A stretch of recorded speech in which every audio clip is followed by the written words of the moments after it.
og dinhi ning atong tulumanon. Inyong masayran ang kamaturan kay sa kamaturan.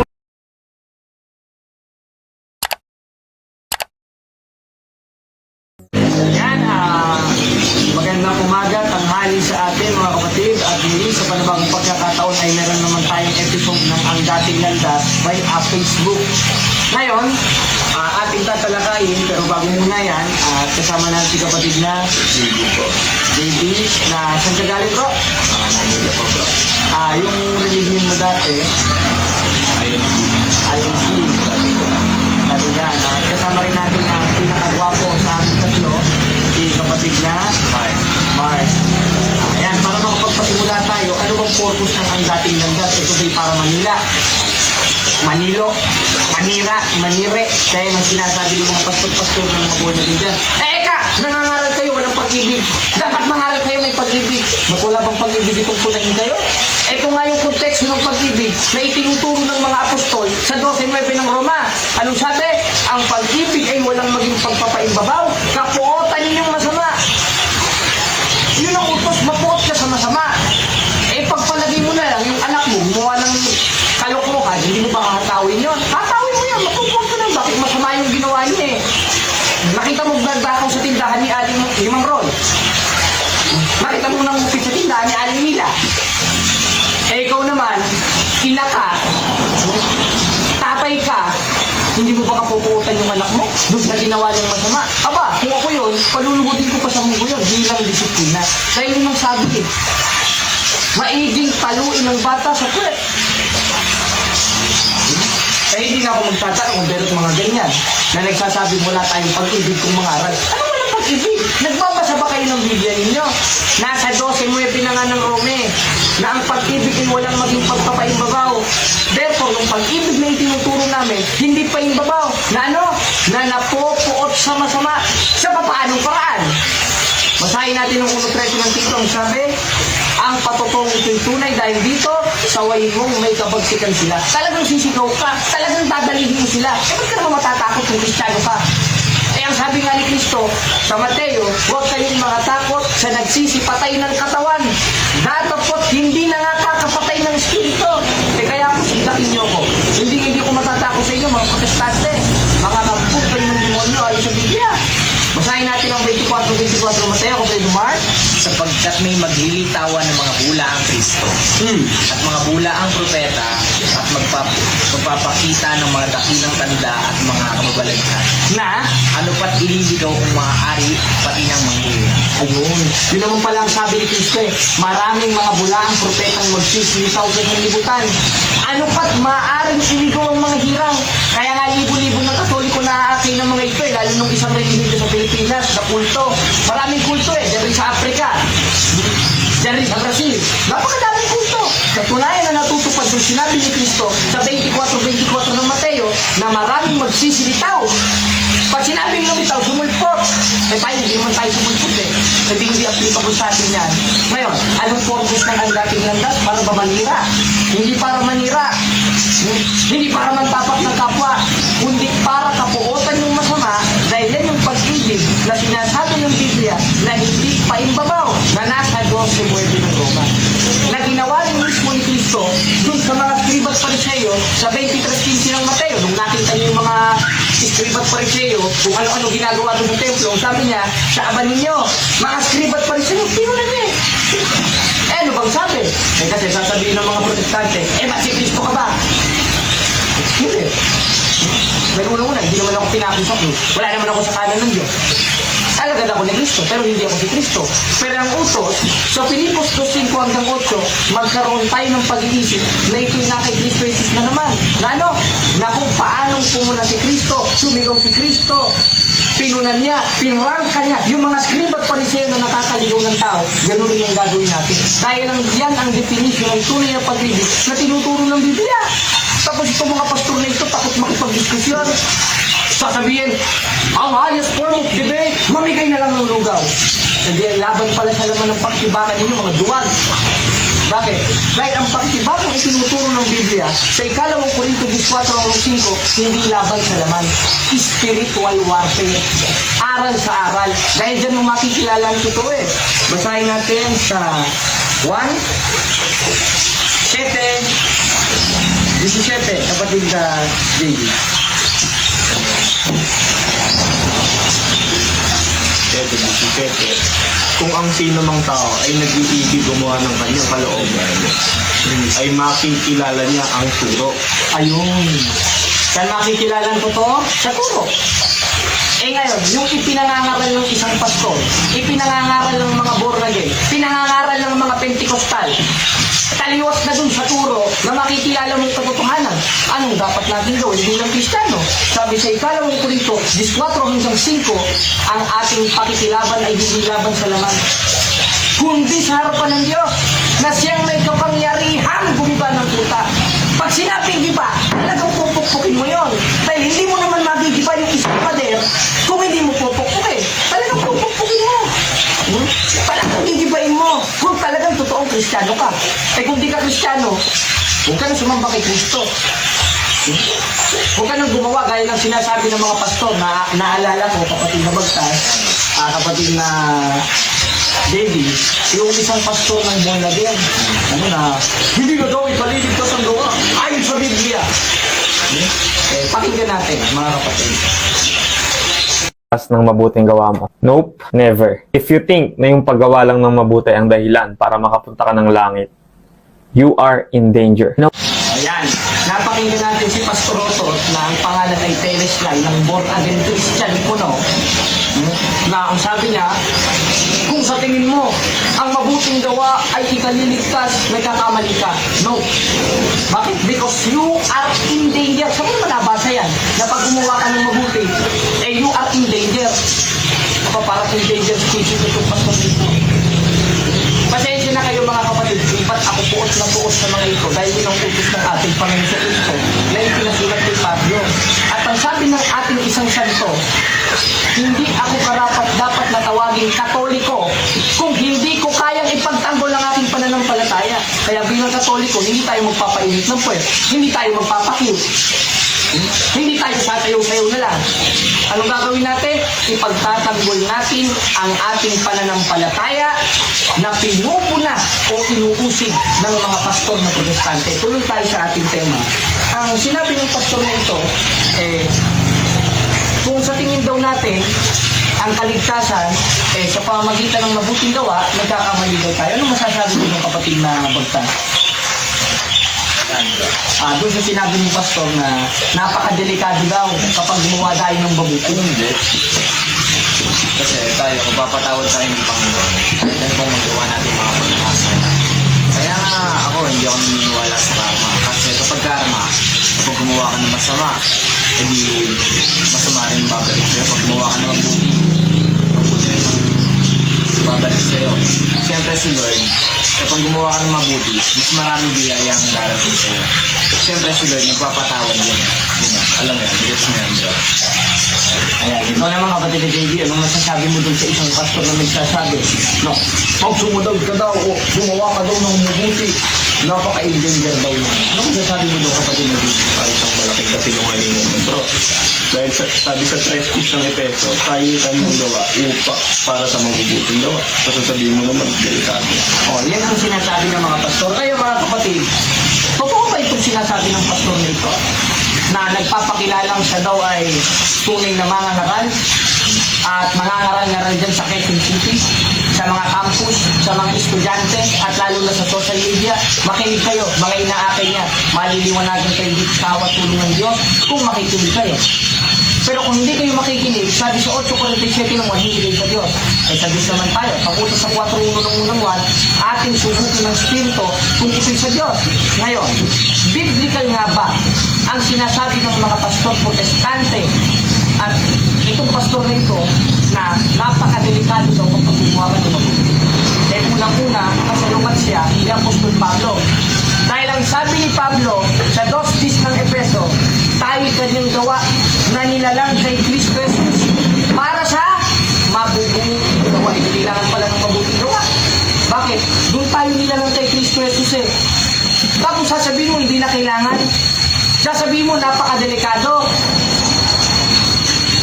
Ayan ka, pastor. Wala akong sinabing mura. Wala akong sinabing masakit na salita. Pawang nasa Biblia lang at nasa referensya. Ikaw na bahala kung ano yung sinabi ko sa iyo. Basta, yun ka. Bulaan ka ayon sa Biblia. Bakit? Paano mo sasabihin na kapag gumawa ka ng mabuti, you are in danger? At hindi na kailangan ng mabuting gawa para maligtas. Samantalang ang sabi ni Pablo sa 2:10 ng Efeso ay kanyang gawa na nilalang kay Kristo Jesus para sa mabubuting gawa. At pag sumampalataya ka lang ng sumampalataya, hindi ka naman gagawa, patay ang pananampalataya mo. Basahin natin kapatid na JB sa 2:26 na Santiago. Ito ang ating mababasa mga kapatid. Sapagkat kung paano ang katawan na walang espiritu ay patay. Natin. Ay, gayon din ang pananampalatayang hiwalay sa gawa patay. Yun naman palang sabi ni Santiago eh. Kung paanong katawan na walang espiritu'y patay. Pag wala ng espiritu yung katawan, tumba na yun. Wala nang pakinabang yun. Ganun din pala sa pananampalataya. Kaya hindi pala pwede lang yung faith alone, gaya yung sinasabi ng iba. Kumakanta pa sila ng yung sinasabi nila. Yung Hosanna, Hosanna. Gumagano'n po sila eh. Ba't hindi ba works yun? Works yun eh. Yung pagwagayway na ito, works yun. Huwag mo sabihin faith yan. Kumilos yung kamay mo, scientifically speaking, gumawa ka, eh di kinokontra nyo mismo yung aral ninyo na hindi na kailangan ng gawa sa paglilingkod sa Panginoon. Bakit? Dahil napakalino mga kapatid eh, nang sabi sa 2:26 ng Santiago, kung paano ang katawan na walang espiritu'y patay, ay gayon din ang pananampalatayang hiwalay sa gawa patay. At hindi lang patay, kapatid na baby, kapatid na bagtas. Tanong mo sa akin kung ano pa. Nakakasala pa.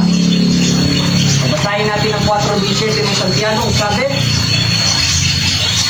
sa nakakaalam ng paggawa ng mabuti, sayang mo.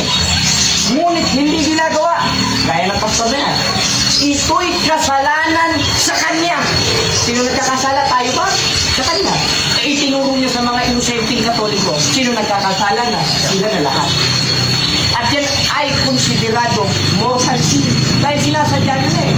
Alam na nila yung paggawa ng mabuti. Ayaw nilang gawin. Anong sabi sa kanila Santiago? Sa 4:17 ng Santiago, ito'y kasalanan sa Kanya. At bukod na ito ay kasalanan, bukod na ito'y kasalanan, patay pa ang pananampalataya mo. Eh kung mamatay kang ganun, saka na lang pupulutin yan. May maaaring sa impyerno pa. Eh kaya mga kapatid, maghimay-himay tayo. Suriin natin. Wala namang masama magsuri. Pakinggan natin ang dogma, ang katuruan ng simbahan, ang katikinig na Catholic Church. Dahil ang haligit-haligan ng katotohanan, ang sabi ni Pablo, yung 3:15 o 1 Timothy is the church. Magsuri tayo, magtanong tayo sa mga kaparian. Magtanong tayo sa mga Catholic faith defenders. Magtanong tayo kung nabrokol, ano mo, wala namang masama din eh. Kaya may kasabihan, daig ng mapagtanong ang marunong. At upusin yun. At tungkulin ng isang pastor yun. Basahin natin sa 3:15 ng unang Pedro, ang sabi, inyong sambahin si Kristong Panginoon na inyong buong puso, na ano? Lagi kayo handa sa pagsagot. Handa dapat tayo sa pagsagot. Dahil yun yung mabuting gawa na tinuturo ng Biblia. Alin? Yung sulugot sa tanong is an act and also a faith. Dahil hindi naman isa ang nananatili. Ang nananatili, tatlo. Basahin natin sa unang Korinto 13:13, sabi, datapot nananatili ang tatlong ito. Pananampalataya, pagsahabag, pag-ibig. At ang pinakalakila sa mga ito ay ang pag-ibig. At ang definition ng pag-ibig sa Biblia, yung pagsunod sa utos ng Diyos.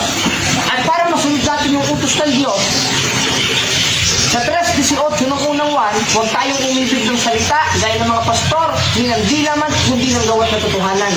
Dahil pag umibig tayo ng salita, hindi laman, puro faith ka lang, wala kang words, patay ang pananampalataya mo, nagkakasala ka pa. At yan ang problema sa mga pastor protestante na hindi na nakaunawa at hindi na makakaunawa pa. Bakit?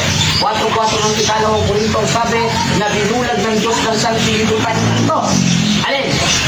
Ang isip ng hindi nagsisisampalataya. Hindi naman kayo sumasampalataya eh. Dahil ang definition ng pagsampalataya sa Biblia may kasamang gawa. Bakit? Dahil in 2:26 of James, faith without works is dead. Patay. Tapos sasabihin mo, napakadelikado pag di gumawa. Sinungaling! Ano itatawag ko sa'yo? Kakontra ng Biblia yung sinasabi mo. Hindi sinungaling ka. Kawikaan 24:9. Oh, sabi ni kapatid ng Bagtas, kamangmangan yan, 24:9 ng kawikaan. Ngayon, kapatid ng Biblia, basahin natin yung pinagbabatayan nila. Yung nakapako sa krus, nakatabi ni Kristo, hindi na ikaw pinagawa, hindi na ikaw pinabautismo, sumampalataya lang. Di yun ang patunay na hindi daw kailangan ng gawa. Bakit? Hindi daw pinababa ni Kristo eh. Kung di ka ba naman engo, tanong mo sa akin bakit? Hindi na makakababa yun, nakapako na eh. Hindi na makakagawa yun eh. Yung kamay, simboliko ng paggawa, nakapako. Yung pa, simboliko ng pagpapatuloy, nakapako. Sa tingin mo, kung mababayin pa ni Kristo yun doon, hirap na yun doon. Wala na kung pakialam kay Kristo kung niligtas yun. Kaya kung sasabihin nyo, o ang pagpapatayan ninyo na hindi na kailangan ng mabuting gawa, kayong nakapako, magpapako na rin kayo sa krus. Kaya may definition yan, ba't niligtas ni Kristo? Bakit hindi na pinagawa ni Kristo? Sumampalataya lang. Dahil hindi na nga makakagawa, nakapako na. Pero pag di ka nakapako, gagawa ka talaga. Hindi pwede batu-batugan ka lang, na nakahiga ka lang. Hindi pwede yun. Nauutusan ka, hindi ka susunod. Yan ang pagkakamali ng mga pastor protestante na wala nang ginawa kundi iligaw at mangligaw ng mga inosenteng katoliko. Amen, mga kapatid? Amen. Amen. Bakit? Yan ang sinasabi ng banal na kasulatan. Yan ang sinasabi ng Biblia. Yan ang sinasabi ng mga referensya at dogma ng simbahan. Ito logic, no? Kung hindi na kailangan ng gawa para maligtas, pastor, paano mo masusunod yung utos ni Kristo sa 10:25 ng Hebreo na huwag pabayaan ang pagkakatipon gaya ng ugali ng iba o magsimba? Masasagot pa nila yun? Hindi. Bakit? Dahil para masunod mo yun, kailangan mong gumawa. Bakit? Basahin natin ang 10:25 ng Hebreo na huwag ninyong pabayaan. Alin? Ang pagkakatipon gaya ng ugali ng iba. Dahil yung mabuting gawa na sinasabi sa Biblia, sa 2:22 ng Santiago, na ikasasakdal ng pananampalataya ay yung pagsunod sa utos ni Kristo. At isa nun sa utos ni Kristo, 10:25 ng Hebreo, yung pagsisimba, yung pagpunta sa pagkakatipon. At hindi ka naman makakapunta sa pagkakatipon kung hindi ka gagawa.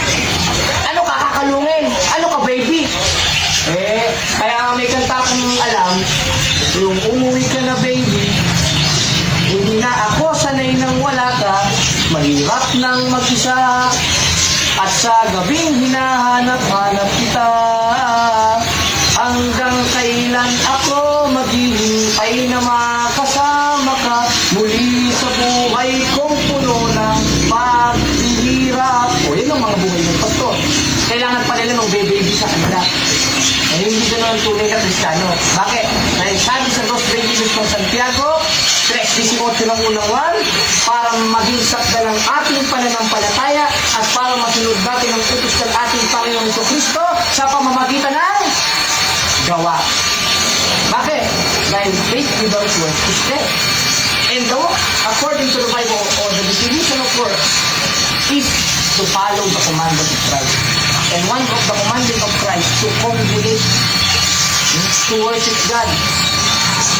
At para masunod mo yun, hindi ka iibig ng salita, hindi ng dilaman, hindi ng gawa sa pagkakasal. Kaya kailangan ng gawa para maligtas. Ngayon, yung binabasa pa nila sa pag-ibig, yung 2:8 ng Efeso, nakalagay, ang sabi ni Pablo, not by any work of righteousness because you should boast. Hindi na daw sa pamamagitan ng gawa. Dahil ito yung pagmamapuri. Kaya tayo mga kapatid, sumampalataya na lang. Yan ang sinasabi ng mga protestante. Totoo ba ito? Hindi totoo ito eh. Bakit? Dahil magkakaroon ng kontradisyon. Sinama mo.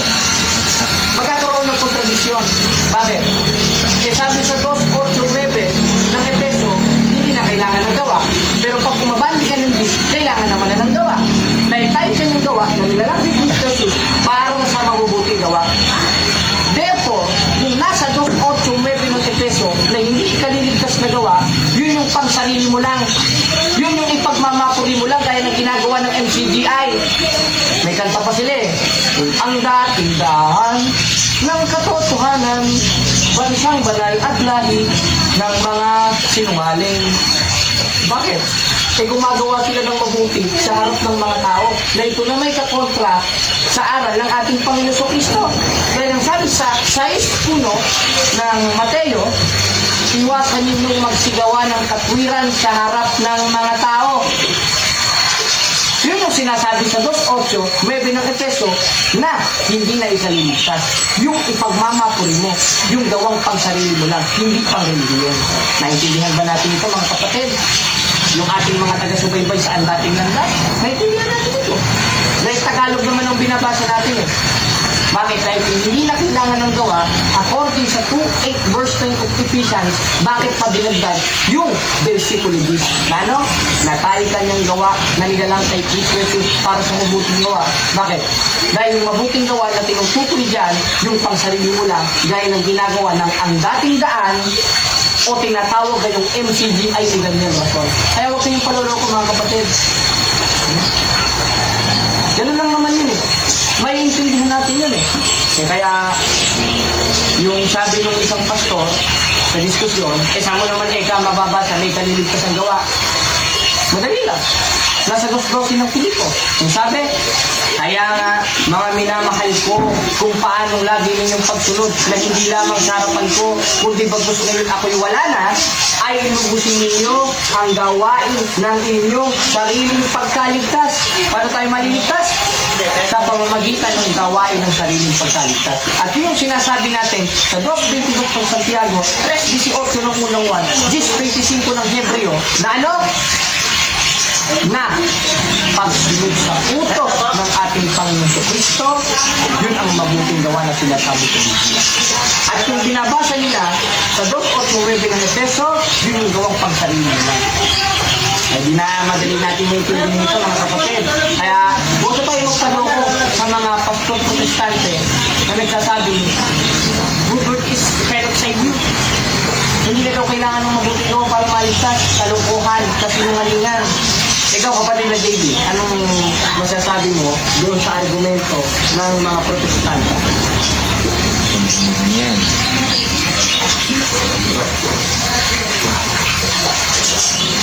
Patay ang mananampalataya yun ba? Patay ang pananampalataya. Di tama-tama talaga. Ikaw ba nagsasabi nila? Kasi kung sabi mo, si Santiago. Kaya nga tatanong ko sa kanila, sino matalino sa inyo ni Santiago? Si Santiago na nagsasabi na pag hindi ko mo, patay ang pananampalataya, o kayo. Pagpatay yun si Santiago. Bakit? Tama yung sinasabi nyo. Lahat ng isinusulat nila, unos ng Panginoon yun. Dahil yun yung nakita at narinig nila.